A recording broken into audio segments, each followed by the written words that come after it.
Hey, what's up? Welcome back. So this week I was reflecting a lot on my career.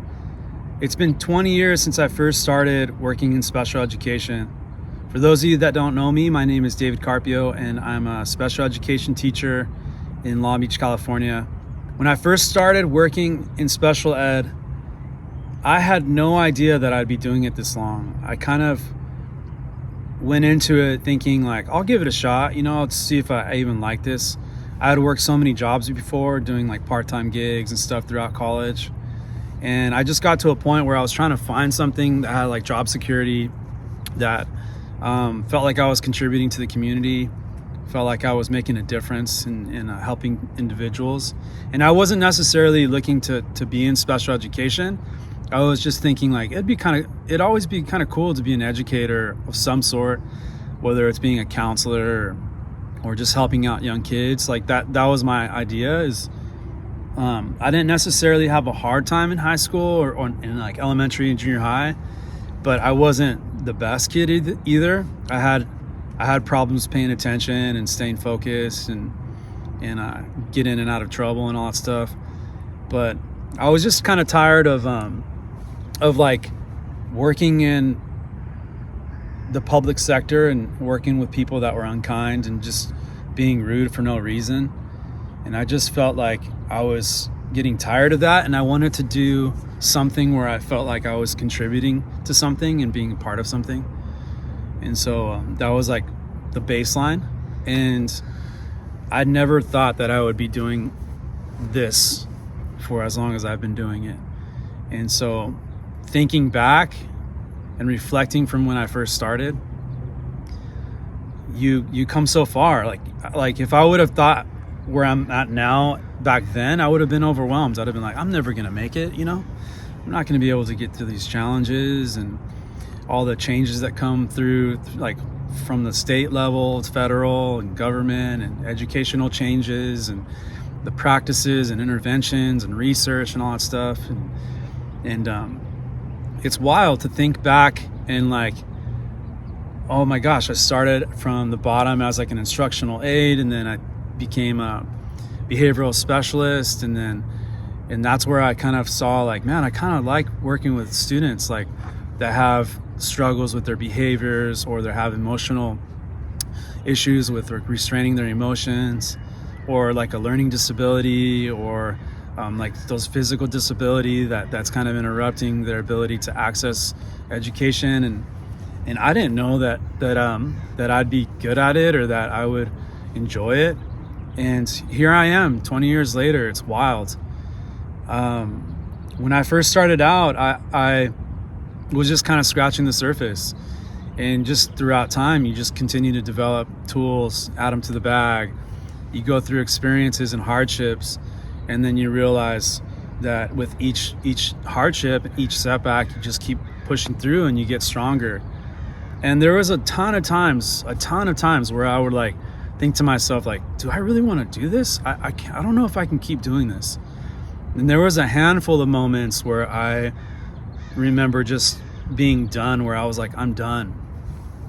But I got to a point where I was married and I had some obligations, and we had rent and serious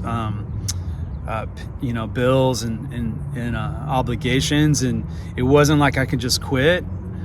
I got to a point where it was now or never type of thing, and I remember reaching out to my wife a couple times, and I was done, and I was in my car, and I was like during when I should have been working, and I just couldn't handle it anymore. But then just talking to her and kind of calming me down and trying to like slow myself down and think things through.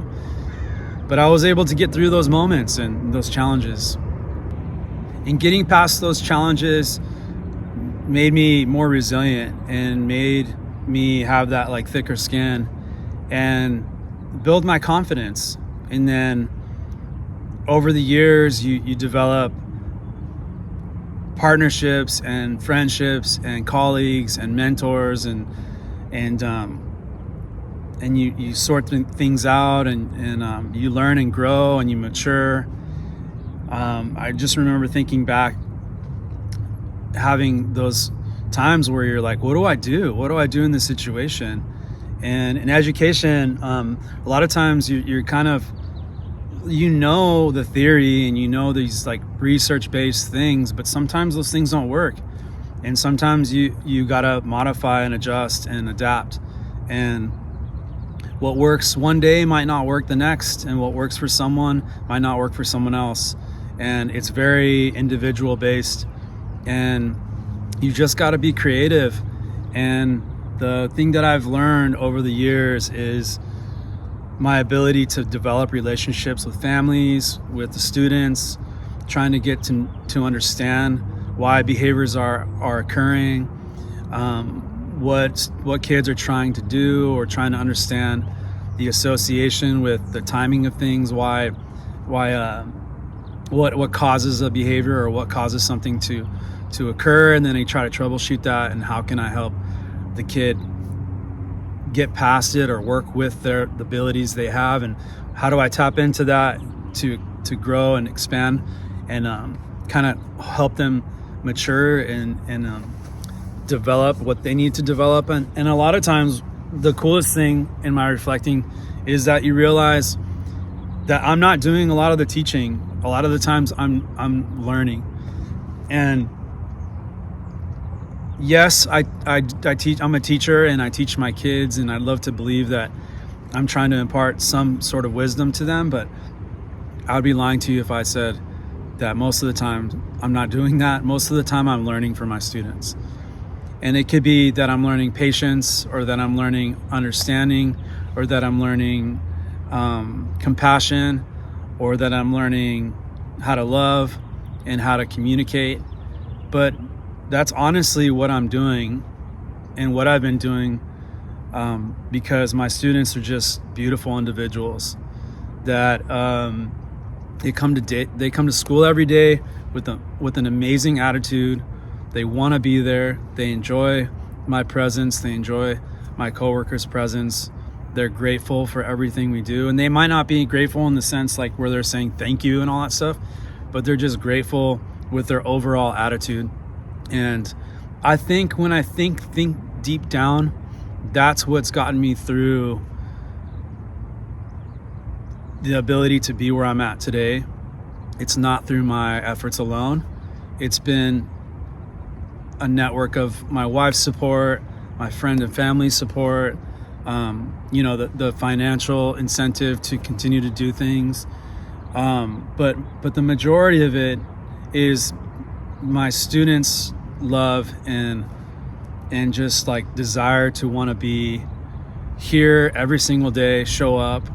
Sometimes I have to like send them home because they're sick, and like they're like, dude, you got to go home and rest, or you just had your teeth extracted, you can't be here, you got to go.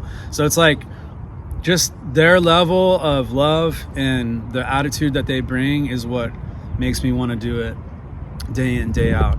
And I appreciate the relationships that I'm able to build with the families. And I just think that it's pretty cool to realize that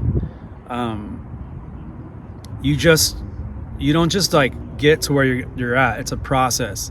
It's just this ongoing thing. And then before you know it, when you stop, take a deep breath, and you reflect and realize like, wow, I've come so far.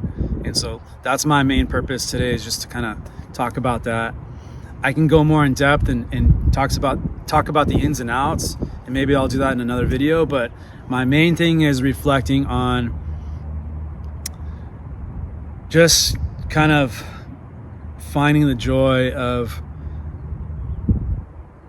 doing what I've been doing for as long as I've been doing it. And I look forward to the next 20 years. I hope that God can provide me good health, and I can continue to help families out and help students out and learn and grow myself. And that's all I'm trying to do in life, is just trying to be kind and spread the love. So thanks for all your support. I appreciate it. Have a good one.